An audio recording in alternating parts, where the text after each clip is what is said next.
जरा खौफ से सुनो।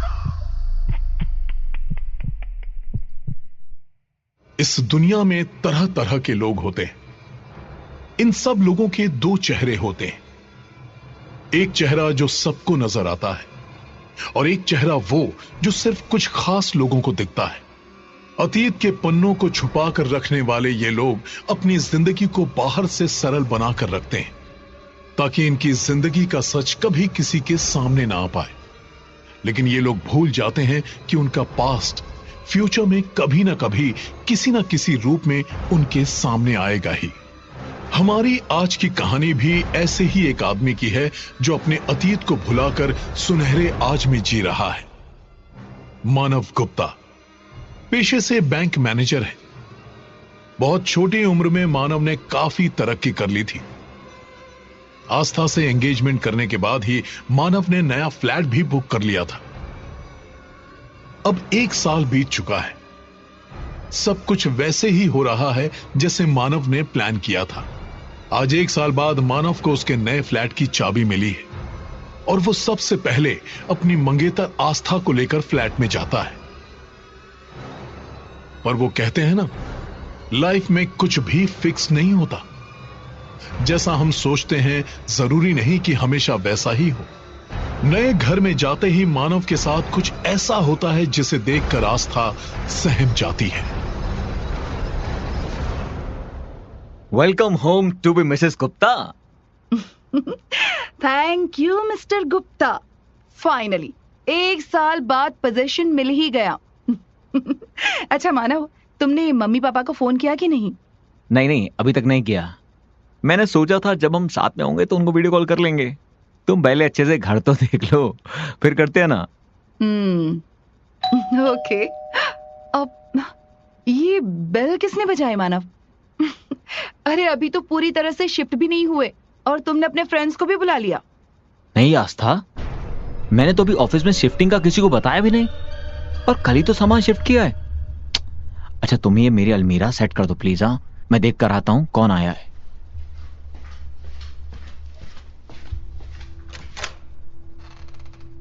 हाय, sorry to bother you. I am Sakshi Sharma. मैं आपके बगल वाले फ्लैट में ही रहती हूँ।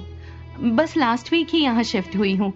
वैसे मैंने कल भी बेल बजाई थी पर किसी ने दरवाजा नहीं खोला।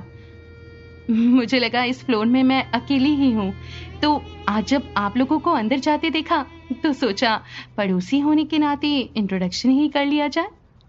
बहुत अच्छा किया आपने। मैं भी बस आज ही शिफ्ट हुआ हूँ। अच्छा, तो आप यहाँ अकेले ही रहेंगे? आई मीन आपकी फैमिली?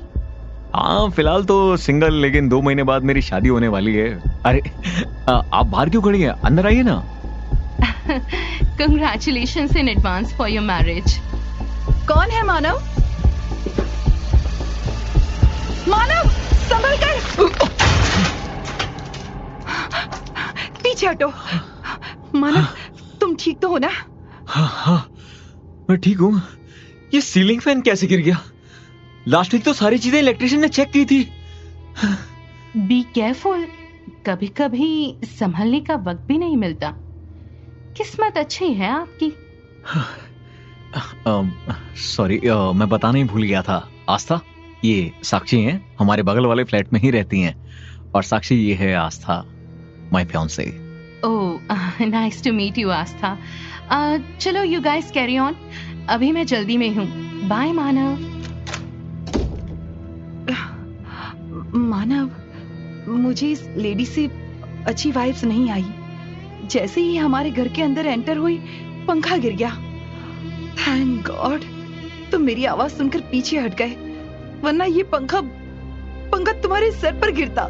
ओ कम ऑन आस्था, कुछ भी। हाँ, तुम कब से ऐसी बातें करने लग गई? It is just a coincidence. वो आई और पंखा गिर गया। छोड़ो ना, अब इसमें उसको क्यों ब्लेम करना। अच्छा वो मेरा फोन पास करना। हाँ, मुझे इस इलेक्ट्रिशियन की क्लास लेने दो। ये सारी गलती ना उसी की है। ये लोग ठीक से काम ही नहीं करते।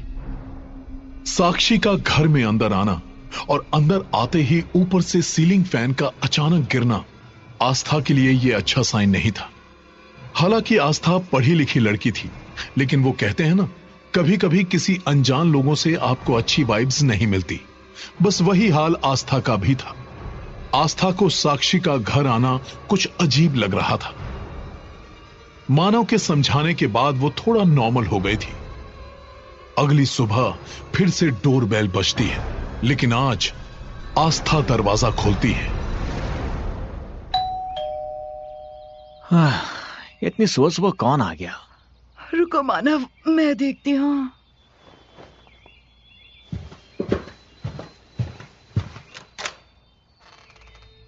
हाय आस्था, इफ यू डोंट माइंड मैं अंदर आ जाऊं? यस, ऑफ कोर्स, आओ।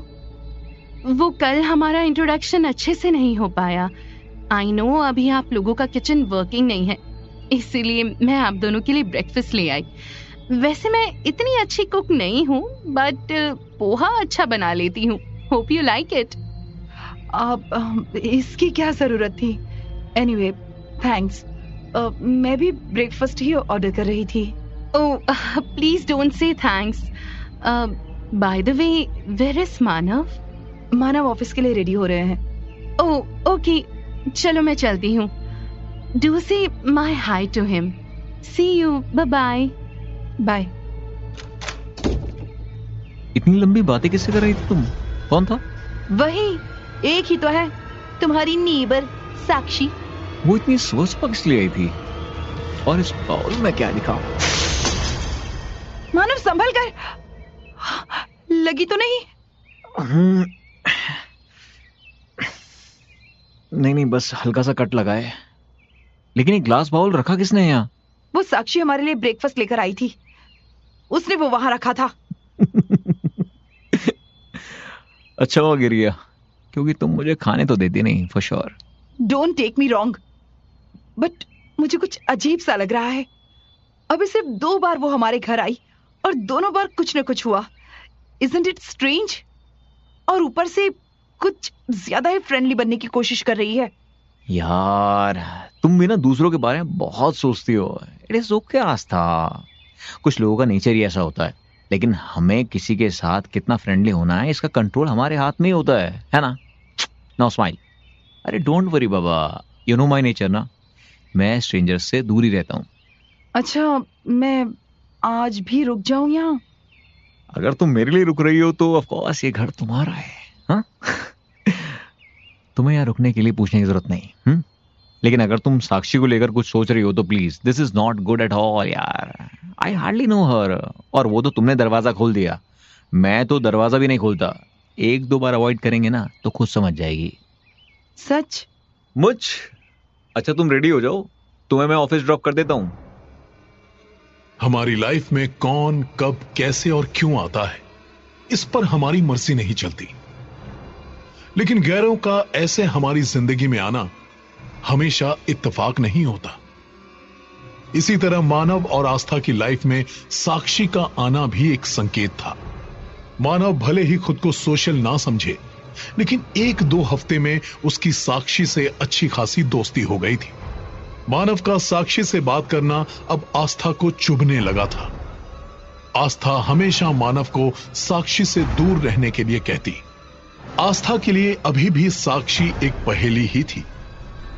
और फिर एक दिन मानव घर पे अकेला था। वो आस्था को कॉल करता है।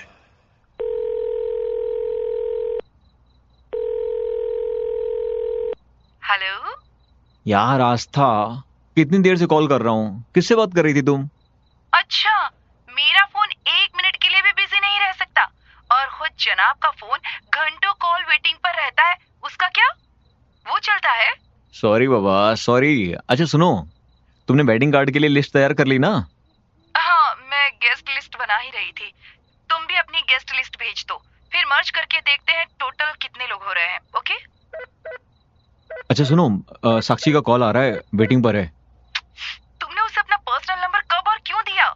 अरे यार फिर वही बात, तुम भी ना, तुम्हारे सामने तो उसने लास्ट फ्राइडे पार्टी में फोन मिलाया था, तुम ना भूल जाती हो। अच्छा ये बताओ कब मिल रही हो? अच्छा सुनो, साक्षी का कॉल आ रहा है, वेटिंग पर है। तुमने उसे अपना पर्सनल नंबर कब और क्यों दिया? अरे यार फिर वही बात, तुम भी ना, तुम्हारे सामने तो उसने लास्ट फ्राइडे पार्टी में फोन मिलाया था, तुम ना भूल जाती हो। अच्छा ये बताओ कब मिल रही हो? अच्छा सुनो, ये बार बार कॉल कर रही है, कहीं कोई इमरजेंसी ना हो। Let me take her call.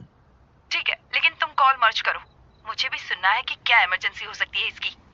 Okay wait. हाँ हेलो। हेलो मानव, तुम कहाँ हो? घर पर ही हूँ। तुम मुझे पिक कर सकते हो?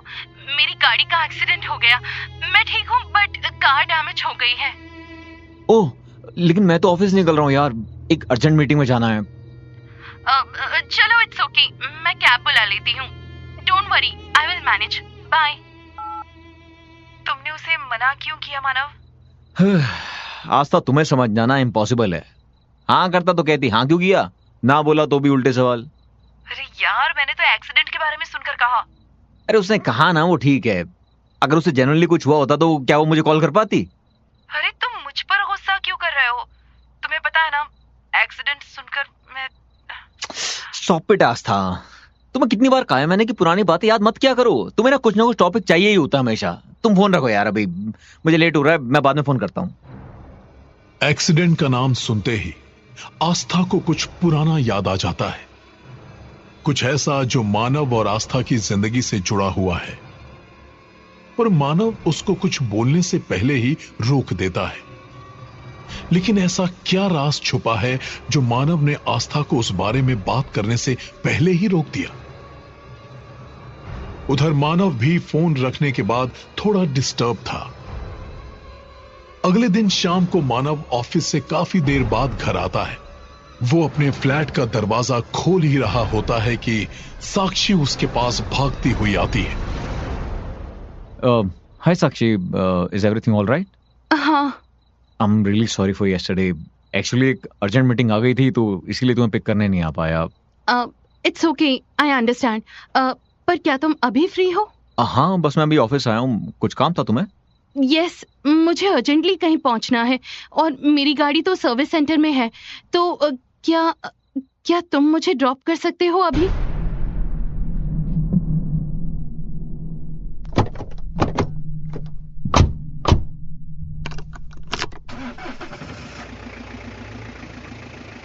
साक्षी तुम्हें ड्रॉप कहाँ करना है? एड्रेस तो बताओ। शहर के थोड़ा बाहर है, 4 क्रॉसिंग रोड, माउंट्रेल पार्क के पास। मैं तुम्हें लोकेशन मैसेज करती हूँ। मानव, कहाँ खो गए? तुम पहले यहाँ गए हो क्या? नहीं नहीं।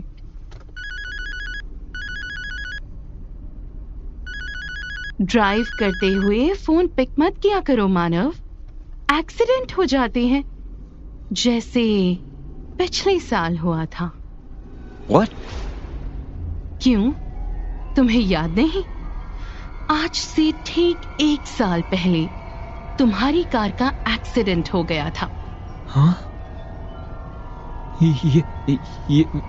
ये सब क्या बोल रही हो? सच ही तो बोल रही हूँ मानव गुप्ता।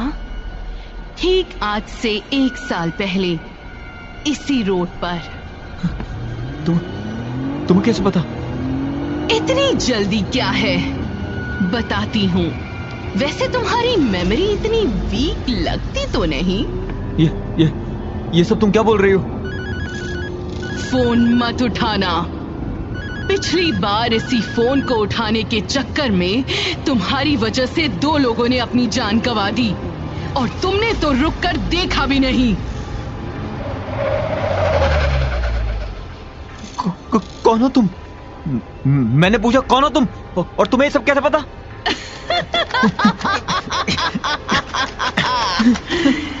नहीं खुलेंगे डोर्स, कितनी भी कोशिश कर लो, इस बार तुम भाग नहीं सकते। देखो साक्षी, मुझे जाने दो, तुम्हें कोई गलतफहमी हुई है। गला छोड़ो मेरा। ये क्या कर रहे हो तुम? हटो, मुझे जाने दो। जाने दो तुझे? नहीं, कभी नहीं।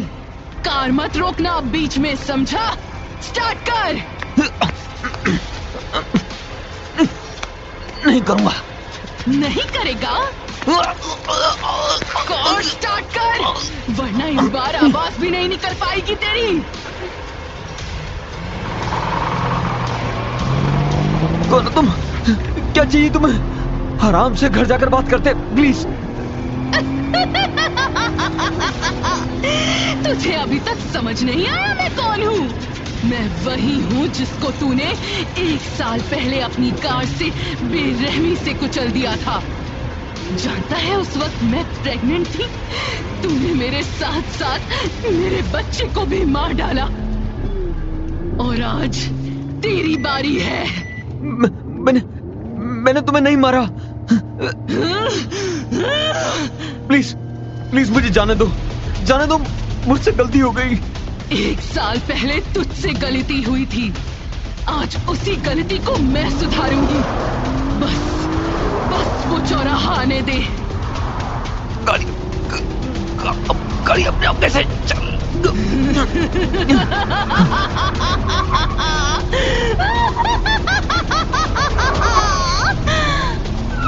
नहीं नहीं नहीं।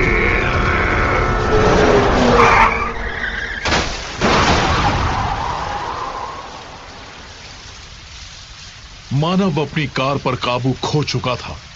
कार एक पेड़ से टकरा जाती है, ठीक उसी तरह जैसे 1 साल पहले मानव की वजह से साक्षी की कार टकराई थी। थोड़ी देर में आसपास के लोग वहां इकट्ठा होते हैं। एम्बुलेंस जब तक आती तब तक मानव, कहते हैं आज भी उस चौराहे से गुजरने वाले लोगों को वहां एक प्रेग्नेंट औरत रोते हुए दिखाई देती है।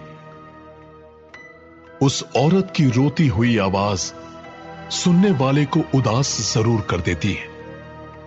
इसीलिए उस चौराहे से अब ज्यादा कोई गुजरता नहीं है, अनजान आने जाने वालों को छोड़कर। शायद उनका अतीत उनका इंतजार कर रहा होगा किसी और चौराहे पर। जरा खौफ से सुनो।